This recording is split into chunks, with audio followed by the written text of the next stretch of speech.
प्रिय भाई और भौणी माने आपण मानू समस्त को मोर नमस्कार। आसंता काली अक्षय तृतीया और कृषक दिवस यही अवसर में आपण मानू मोर शुभेच्छा जनाऊँगी। अक्षय तृतीया महाप्रभु को चंदन यात्रा आरंभ होता है। आमर चाषी परिवार मानक मध्य अक्षय तृतीया स्वतंत्र गुरुत्व बहन करे। यही शुभ अवसर में आमर चाषी भाई भौणी मानक कालिया योजनार आउ एक किस्ती रे 920 कोटी टंका सहायता प्रदान करी मु बहुत खुशी।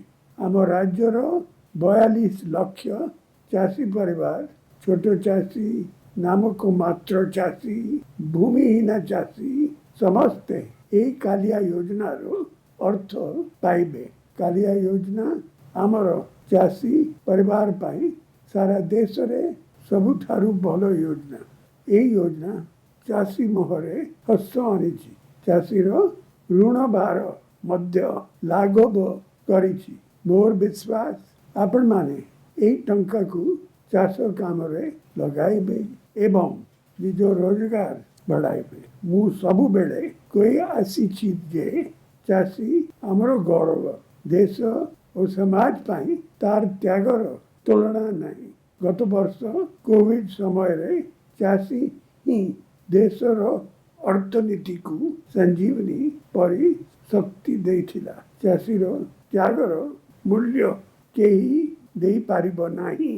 मोर राज्यर चाषी भलरे रहू, तार रोजगार बढ़ू, ता परिवार रे समृद्धि आसु एथिपाई मु काम करुछि ओ करी चालिबी। एबे आमे कोविड संक्रमण द्वितीय लहर सामना करुछि। संक्रमण को रोकिबे पई लॉकडाउन चलीछि, किंतु चाष काम पाई कौनसी लॉकडाउन नहीं। आपण माने कोविड नियम मानी चाष काम जारी रखंतु। सरकारंकर विभिन्न कृषि विकास योजनार सुजोग मध्य नियंतु। महाप्रभु को निकट रे मोर प्रार्थना चलित वर्ष पाग अनुकूल रहू, भल फसल हेउ, चाषी परिवार समृद्धि हेउ। सरकार कोविड नियम को कड़ाकड़ी भाव में पालन करिबा पई मु आपण मानकु पुणी थरे अनुरोध करुछि। जय जगन्नाथ, वंदे उत्कल जननी।